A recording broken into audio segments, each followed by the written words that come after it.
नमस्कार दोस्तों, MCM fish farm में सभी का नमस्कार है। आशा करता हूँ सभी लोग अच्छे से हैं। दोस्तों, बायोफ्लॉक फिश फार्मिंग और सिम फार्मिंग और ट्रेडिशनल फार्मिंग के बारे में हमने नया जानकारी देते हैं। और मेरा जो फार्म है जहाँ पे हम लोग बायोफ्लॉक फिश फार्मिंग करते हैं और सिम फार्मिंग करते हैं और ट्रेडिशनल फार्म में जो फार्मिंग करते हैं उसका जो नया अपडेट है सारे कुछ आपको इस चैनल के माध्यम से दिखाते हैं। और कोई अगर इस फिश फार्मिंग को अपनाना चाहते हैं और ट्रेनिंग लेना चाहते हैं उसको भी हम लोग ट्रेनिंग कराते हैं।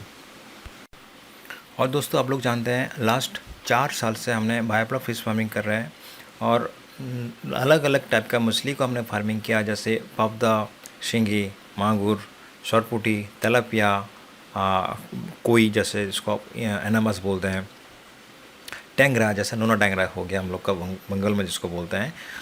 तो इस सारे मछली का हमने फार्मिंग किया और उसका अपडेट, उसका ग्रोथ कैसे होता है, कैसे उसका इशू होता है और उस इशू से कैसे हम लोग उबर सकते हैं, ये सारे कुछ इस चैनल के माध्यम से आप लोग को दिखाते हैं।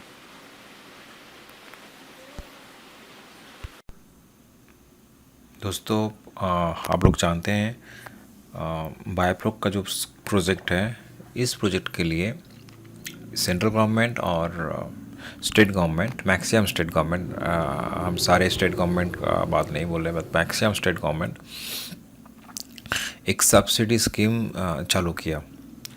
तो आज हमने इस सब्सिडी स्कीम के बारे में हम लोग को विस्तार से बोलेंगे।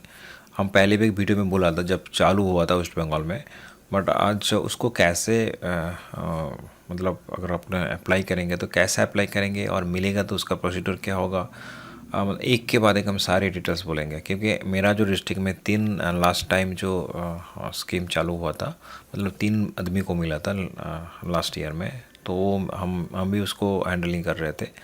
तो उसका एप्लीकेशन फॉर्म कैसे होगा और उसको कैसे फिलअप करना पड़ेगा, उसके बाद एप्लीकेशन फॉर्म जाने के बाद उसको फिर क्या करना पड़ेगा, मतलब उसका जो एग्रीमेंट होता है वो कैसा होगा, और एग्रीमेंट होने के बाद जो इंस्टॉलमेंट आपको पास पैसा आएगा वो कैसे आएगा, वो सारे कुछ हम आज डिटेल्स में हम लोग को बोलेंगे हाँ इस वीडियो में।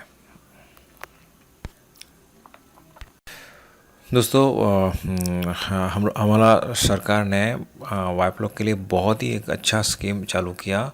मतलब मिनिमम जो स्कीम था वो है 8 लाख का स्कीम। 6 टैंक का एक प्रोजेक्ट उन्होंने खड़ा किया, 10,000 लीटर का 6 टैंक का प्रोजेक्ट। तो उसमें आपका नॉर्मल जो रेशियो होता है 60-40 होता है, मतलब जो बेनिफिशरी है, मतलब जो फार्मर है उसको 60% देना पड़ता है, गवर्नमेंट 40% देना पड़ता है, देता है। बट अगर बेनिफिशरी कोई शेड्यूल कास्ट, शेड्यूल ट्राइब और ओमेन या कोई मतलब जो ग्रुप होता है, महिला का जो ग्रुप होता है, मतलब जिसको हम लोग क्या बोलते हैं, स्वयंवर गोष्ठी जिसको बोलते हैं, वो होगा तो उसको 60% सब्सिडी मिलता है और उसको ओनली 40% आपको खर्चा करना पड़ता है। और फार्मर भाई ने अगर कोई एपीजी बना लिया, फिशरी प्रोड्यूसर ग्रुप, जो एग्रीकल्चर के लिए जो होते हैं फार्मर प्रोड्यूसर ऑर्गेनाइजेशन, और फिशरी के लिए उसका नाम दे दिया गवर्नमेंट ने फिशरी प्रोड्यूसर ग्रुप, तो वो एपीजी अगर बना ले उसको भी 60% मिलेगा। और दोस्तों, मेरा एक वेबसाइट है जिसमें हमने जितना गवर्नमेंट स्कीम है या योजना है उसके बारे में हमें पब्लिश करते हैं, मतलब किसान के लिए या और दूसरा किसी के लिए, गवर्नमेंट का हो या स्टेट गवर्नमेंट का हो। तो आप उस वेबसाइट का लिंक हमने डिस्क्रिप्शन में डाल देंगे, तो उसको आपने पढ़ सकते हैं और देख सकते हैं। ये अब जैसे जैसे नया स्कीम आता है उसको हम वहाँ पे अपडेट करते हैं। तो मछली ओनली मछली फार्मिंग के नहीं है, सारे जितना गवर्नमेंट स्कीम आता है, हो सकता है किसान क्रेडिट कार्ड या आपका धन योजना जो भी है, मतलब जैसा जैसे हमने कोशिश करते हैं, लास्ट हमने कुछ महीना से इसको कोशिश कर रहे हैं सबके लिए मतलब इसको उपलब्ध कराना। तो वो आप पढ़ सकते हैं, उसका लिंक हमने नीचे डाल दिया, वो पूरा हिंदी ब्लॉग है। तो शायद आप लोग को सुविधा होगा योजना के बारे में जानने के लिए। और दोस्तों, गवर्नमेंट अगर कोई स्कीम निकाला है, मतलब हम लोग के लिए स्कोप दे रहा है, तो उसका सुविधा या लाभ हम लोग को उठाना चाहिए। और लाभ उठाने के लिए हम लोग को कुछ मतलब उसका जो रास्ता है वो सही रास्ता पकड़ना पड़ेगा। तो और उसका तरीका समझना पड़ेगा और आपको साबित करना पड़ेगा हम ही जेन्युइन कैंडिडेट हैं इस स्कीम के लिए। देखिए, और इंडिया में मेरा बात का बुरा मत मानिएगा, कुछ तो इधर उधर होते रहता है, वो होते रहेगा, उसको छोड़ के भी आपको कोई कोशिश करना पड़ेगा। अगर हो गया तो हो गया, आपको बहुत बड़ा एक सब्सिडी मिलेगा और आप वहाँ से आपका प्रोजेक्ट को बड़ा कर सकते हैं। देखिए, पहला बात है जो गवर्नमेंट हर हर साल एक बार स्कीम निकालता है, वो आपको समझना पड़ेगा, अब जानना पड़ेगा कब स्कीम ओपन हुआ। तो इसके लिए आपको आपका जो local FEO, fishery extended officer आपका हर ब्लॉक में एक एफईओ रहता है। तो वो उसी उसी उसी के पास ही इसका इन्फॉर्मेशन आता है। और नहीं तो आपको जिला का जो मत्स्य का जो दफ्तर है वहाँ पे भी जाता है, वहाँ पे एडीएफ रहता है, असिस्टेंट डायरेक्टर फिशरी रहता है कहाँ पे, जिला का मत्स्य दफ्तर में। और आपका जो ब्लॉक में रहता है, जो आपका फर्स्ट कॉन्टैक्ट जो होता है एफईओ, फिशरी एक्सटेंडेड ऑफिसर। तो ये दोनों के पास वो इन्फॉर्मेशन पहुंचता है पहले जे अभी ये फॉर्म आया है। क्योंकि हम इस हम मेरा डिस्ट्रिक्ट का हम जहाँ पे रहते हैं उसका जो एडीएफ है वो वहाँ वो भी हम लोग मेरा फार्म में आया था, बहुत बार आ चुका है वो। लाइफ को लेके बहुत ही ये है, मतलब उत्साहित है। आपका भी शायद जो जिला में जो एडीएफ रहेगा वो भी उत्साहित होना, क्योंकि नया प्रोजेक्ट लेके मत्स्य दफ्तर बहुत उत्साहित होता है। नया प्रोजेक्ट, कुछ भी नया प्रोजेक्ट। तो आपको ये दोनों मतलब ऑफिसर के पास आपको जाना पड़ेगा या कांटेक्ट करना पड़ेगा। हम कभी कभी मतलब हो गया 1 महीना 2 महीना ऐसा कभी कभी जाकर आपको खबर लेना पड़ेगा कि इसका कुछ आया कि नहीं है। हो सके तो आपका फ़ोन नंबर भी ले सकता है। जैसे हमने फ़ोन नंबर लेके कभी कभी लोगों को फ़ोन किया था, फ़ोन करते हैं, बात करते हैं, तो लोग कोई इशू नहीं है, आप बात कर सकते हैं। अच्छा, अब देखिए ये होता है एप्लीकेशन फॉर्म। लगभग सारे देश में सेम टाइप का फॉर्म होता है, बस उसमें लैंग्वेज चेंज हो जाता है। ये बांग्ला में है, इसलिए हम वेस्ट बंगाल से, इसलिए बांग्ला में है। आप लोग अगर यूपी में है तो आप हिंदी होगा। जो भी जहाँ का जो स्टेट से है उसी में उसके हिसाब से होता है। और फॉर्म में इतना कुछ हाथी घोड़ा नहीं है, एकदम नॉर्मल सा फॉर्म है। आपको नाम, एड्रेस वो सब फिल करना पड़ता है। हम यहाँ पे मतलब जो एक्चुअल बेनिफिशियरी उसका हम ब्लर करके रखे हैं, उसको डिस्क्लोज नहीं करना चाहिए। तो यहाँ पे हम आपको मोटा मोटी फिर भी बोल दे रहे हैं जो मेरे पास जो फॉर्म है उसके लिए, मतलब जहाँ से एप्लीकेशन हुआ था और जहाँ पे सैंक्शन हुआ है उसका जो फॉर्म है उसके लिए।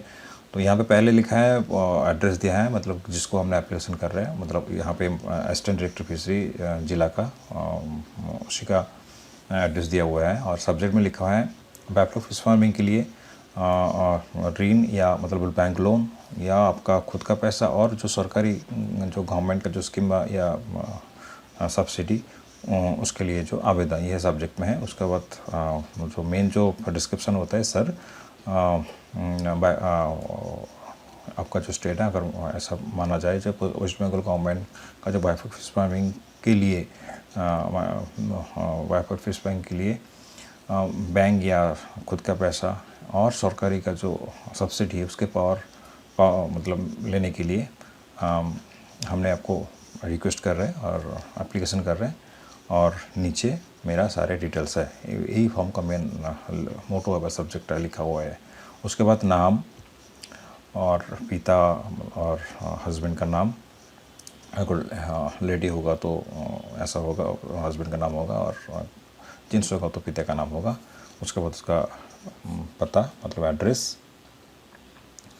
के बाद जो चीज़ मैंडेटरी होता है, Aadhaar card number, voter card number, mobile number, email address आप दे सकते नहीं दे सकते, और शिक्षागत मतलब आपका जो एजुकेशन एंड क्वालिफिकेशन। उसके बाद यहाँ पे 2-4 क्वेश्चन किए हैं, आपको बोल दे रहे हैं आपका कोई मछली फार्मिंग का एक्सपीरियंस है कि नहीं है, अगर होगा तो कितना दिन का होगा, किस टाइप का, किस टाइप का आपका मछली फार्मिंग का एक्सपीरियंस है, या क्या आपका जो डिम पोना होता है उसका, या धानी पोना होता है उसका, या बड़ा जो फिंगर लिंक साइज का होता है उसका, इसका और मंगूर का मतलब देसी मंगूर का फार्मिंग का, या तिलापिया फार्मिंग का, या फंगस फार्मिंग का, या और कुछ फार्मिंग का। तो इसमें यानी जो यहाँ पे जो जो सब्सक्राइबर है वो या जो बेनिफिशियरी है उसने बड़ा जो मछली फार्मिंग का मैं चेक किया तो उसका वही एक्सपीरियंस था। और इसमें और एक क्वेश्चन ये आया, जब आपने कोई ट्रेनिंग लिया कि नहीं है, बोले नहीं ट्रेनिंग नहीं लिया, हमने खुद फार्मिंग किया और वहाँ से हमने सीखा। तो यहाँ पे थोड़ा देख लीजिएगा, इसने ट्रेनिंग नहीं लिया कि बट उसका एक्सपीरियंस है, उसने किया था इसीलिए उसको गवर्नमेंट ने नहीं बोला। उसके बाद नेक्स्ट का जो क्वेश्चन है, कहीं से पहले से कोई ऋण मतलब लोन लिया कि नहीं लिया, और अभी जो इनकम हो रहा है नेट इनकम वो कितना है।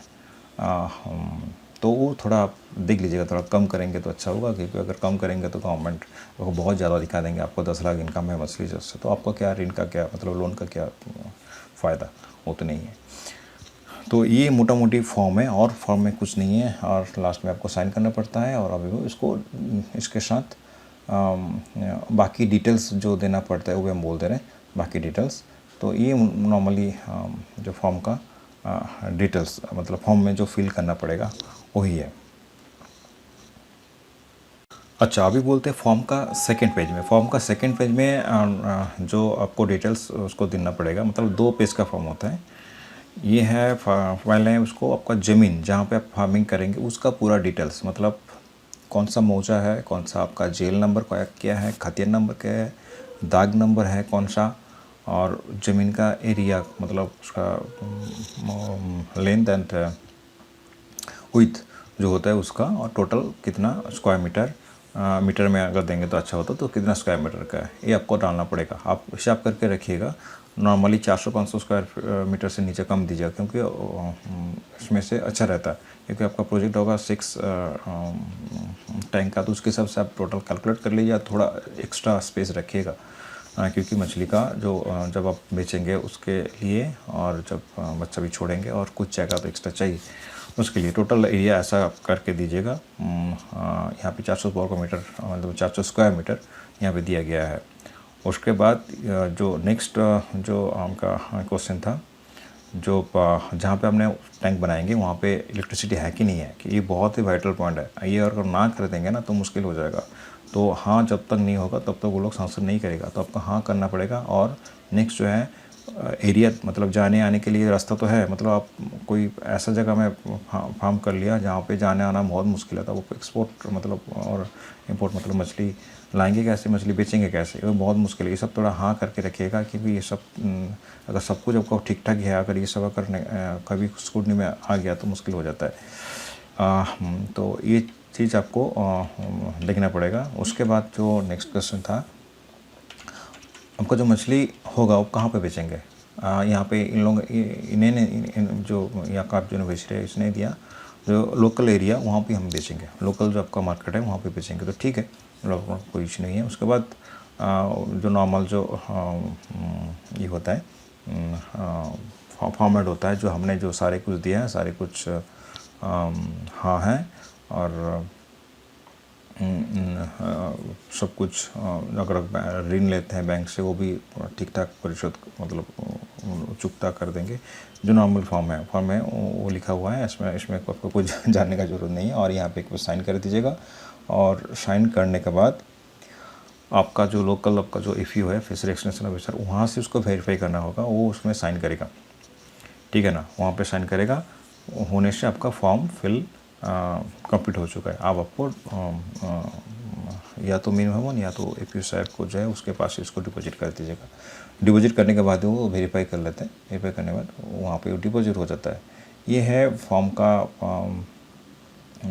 मेन सब्जेक्ट, 2 पेज का जो फॉर्म है उसका मेन चीज़। अच्छा, फॉर्म का साथ साथ आपको क्या क्या अटैच करना पड़ेगा वो बहुत इंपॉर्टेंट चीज़ है, क्योंकि बहुत कुछ चीज़ हमें अटैच करना पड़ता है। पहले देखिए, पहले तो ज़मीन का आपका पेपर्स मतलब रिकॉर्ड्स जो होता है वो तो आपको देना पड़ेगा। अभी रिकॉर्ड्स के बारे में आया, आपका पास ज़मीन है, आपका खुद का ज़मीन है नहीं, तो वो होगा कि नहीं होगा। यहाँ पे लीज अगर आप किसी से करेंगे तो वो भी आपका बन जाएगा, कोई इशू नहीं है। कम से कम शायद डिपेंड करता है, शायद यहाँ पे 15 साल का लीज का मेरे को यहाँ पे किया था लीज एग्रीमेंट, हमको पढ़ना पड़ेगा। यहाँ पे 15 साल का लीज हम लोग ने किया था। तो लीज अगर एग्रीमेंट होगा, मिनिमम उसका एज रहता है। तो 15 साल का लीज करेंगे तो आपको पक्का कोई इशू नहीं है, क्योंकि यहाँ पे 15 साल का ही लीज किया था।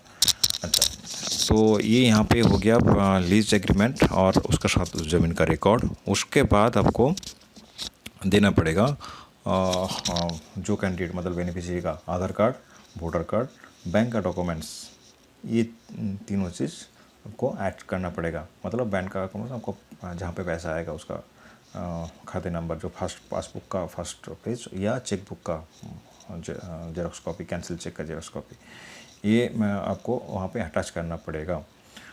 अच्छा, ये मोटा मोटी आपका फॉर्म फिलअप हो चुका है, मेमोरी फॉर्म से हो चुका है। उसके बाद उसका कुछ दिन बाद जब सैंक्शन होगा, उस टाइम आपको एग्रीमेंट लेटर दिया जाएगा। एग्रीमेंट लेटर है वो आपको दिखाएंगे। बस आज का वीडियो लंबा हो जा रहा है तो पूरा हम कर नहीं पाएंगे, नेक्स्ट वीडियो बनाना पड़ेगा, क्योंकि लगभग अभी भी बड़ा हो गया। तो हम एग्रीमेंट पेपर तो क्या है वो हम आपको बोल रहे हैं।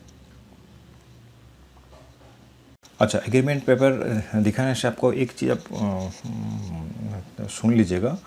मेरा एक ब्लॉग है, शायद पहले भी बोल चुका है, मेरा एक वेबसाइट है जिसमें हम योजना के बारे में बहुत कुछ वहाँ पे पब्लिश करते हैं। फार्मर्स का योजना या आपको दूसरा कोई योजना चाहिए, जो गवर्नमेंट स्कीम होता है, जो गवर्नमेंट हेल्प करता है, मतलब गवर्नमेंट से कुछ सब्सिडी मिलता है या एक्स्ट्रा कोई फैसिलिटी मिलता है, तो वो ब्लॉग का हम डिटेल्स इसमें दिया हुआ है, मतलब मेरा डिस्क्रिप्शन में दिया हुआ है। वहाँ पे आप जाके पढ़ सकते हैं, तो इसमें आपका फ़ायदा हो सकता है कुछ, क्योंकि कौन सा योजना है। हम लोग सारे योजना के बारे में मैक्सिमम फार्मर या जो नॉर्मल पब्लिक है वो जानते नहीं है, तो इसीलिए हम लोग उसका लाभ नहीं उठा पाते हैं। तो वो भी आप वहाँ से देख सकते हैं। तो हमने ये लास्ट 3-4 महीना 5 महीने से ट्राई कर रहे हैं इसके बारे में सारे को जानकारी देने के लिए।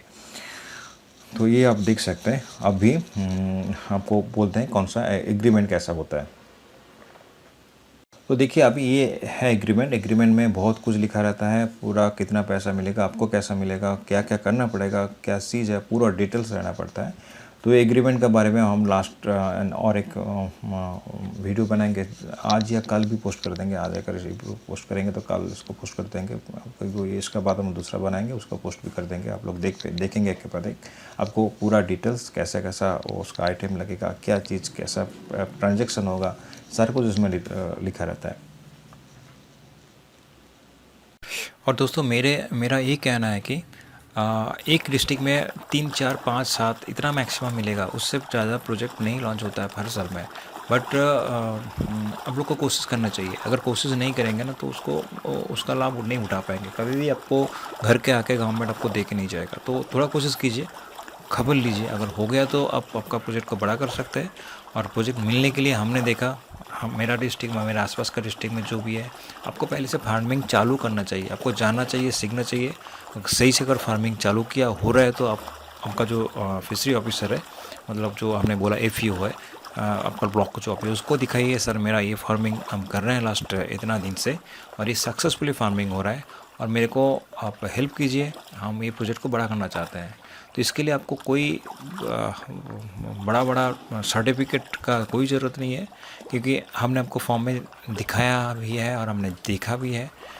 अगर आपका एक्सपीरियंस है फार्मिंग का, आपका सही ढंग से फार्मिंग कर रहे हैं, तभी मिलेगा। कोई सर्टिफिकेट लग के अगर जाएंगे वहाँ पे, ये मेरे पास सर्टिफिकेट है, आप मेरे को पैसा दीजिए, तो कभी भी नहीं देगा, क्योंकि वो जानते हैं सर्टिफिकेट लेने से आपका कोई फ़ायदा नहीं है। अगर हाँ कोई इधर उधर का आप कर सकते हैं तो उसमें हो सकता है, बट नॉर्मली जो फंडा है हमने देख लिया। अच्छे से आपको फार्मिंग का प्रोसीड्यूर आना चाहिए और आपको लाइव उसको मतलब दिखाना चाहिए। वो आपको विजिट करेगा 1-2 बार, खुश हो गया तो आपको मिल सकता है। लास्ट में फिर बोलते हैं, अगर वीडियो को अच्छा लगा तो ज़रूर लाइक कीजिएगा, और जो नया है इस चैनल में ज़रूर सब्सक्राइब कर लीजिएगा, और बायोफ्लॉक को अच्छे से फार्मिंग कीजिएगा। बायोफ्लॉक बहुत एक सक्सेसफुल प्रोजेक्ट है, इसमें आपको लाभ ज़रूर मिलेगा, बट उसका आपका जो मतलब एम है थोड़ा बड़ा रखना पड़ेगा। छोटा मतलब एक टैंक हो गया, वहाँ से आपको बहुत पैसा कमा लेंगे, कभी भी पॉसिबल नहीं है, कभी होगा नहीं। और इस प्रोजेक्ट में एक चीज़ तो आप सभी को हमने रिक्वेस्ट कर रहे हैं ये चीज़ समझने के लिए कि ऐसा मत सोच के इस प्रोजेक्ट में आइएगा जी मेरा एक टैंक बना लिया, एक छोटा सा टैंक बना लिया, उसमें से लाखों रुपया हम लोग कमा लेंगे। क्योंकि हम लोग का जो इंडिया में बहुत सारा यूट्यूबर ऐसा ही बोलते रहते हैं जी, आप एक टैंक में आए हो, वहाँ पे सिंगी मत छोड़ दो, वहाँ पे मांगुर मत छोड़ दो, और उसमें लाखों साल में लाखों रुपया कमाई हो जाएगा। ऐसा कभी भी होता नहीं है, कभी पॉसिबल नहीं है। एवं इसी की चक्कर में आके कम से कम कुछ हज़ार फार्मर इन्वेस्ट किया, और मेरे ख्याल से 100 फार्मर अगर इन्वेस्ट किया तो आज का दिन, 2 साल पहले 100 फार्मर अगर इन्वेस्ट किया तो आज का दिन 90 या 95 बंद कर दिया। व्हाट्सएप ग्रुप में हर दिन मिलता है, मेरा इस बेचने के लिए रेडी है, मेरा ये प्रोजेक्ट बेचने के लिए रेडी है, ये सामान बेचने के रेडी है। और 100 से भी ज़्यादा ट्रेनिंग सेंटर, 100 ट्रेनिंग सेंटर खुल गया था। उसका ट्रेनिंग सेंटर क्या, फार्मिंग तो बंद हो गया, ट्रेनिंग भी बंद हो गया। तो ये थोड़ा सोचने वाला बात है। तो ऐसा जो भी करेंगे फार्मिंग थोड़ा सोच समझ के शुरू कीजिए, और प्रॉपर नॉलेज लेके शुरू कीजिए। क्योंकि मेरा 4 साल 4.5 साल से हो गया, हमने एक ही से शुरू किया था, तो अभी चल रहा है। लास्ट कोरोना के लिए तो लास्ट ईयर मेरा एक्सपेंशन का पूरा बंद हो चुका है। मेरा प्रोजेक्ट एक्सपेंशन जो हमने किया था, इस साल शायद उसको कर पाएंगे। तो अभी चल रहा है मेरा, और हम लोग ने थोड़ा फाइटिंग भी कर रहा है इसके लिए, इस प्रोजेक्ट के लिए। तो अब भी कर पाएंगे, प्रोजेक्ट सक्सेसफुली रन करा पाएंगे, बट नॉलेज का बहुत ज़रूरत है, और आपका क्या बोले उसको, मोटिवेशन का बहुत ज़रूरत है। डीमोटिवेट मत हो जाइए, इसको सही ढंग से कीजिए। फार्मिंग बहुत ही अच्छा से होगा, प्रॉफिट अच्छा से होगा, बट वही 5,000 रुपया लगाएंगे, 50,000 रुपया प्रॉफिट कर लेंगे, ऐसा मत सोचिएगा।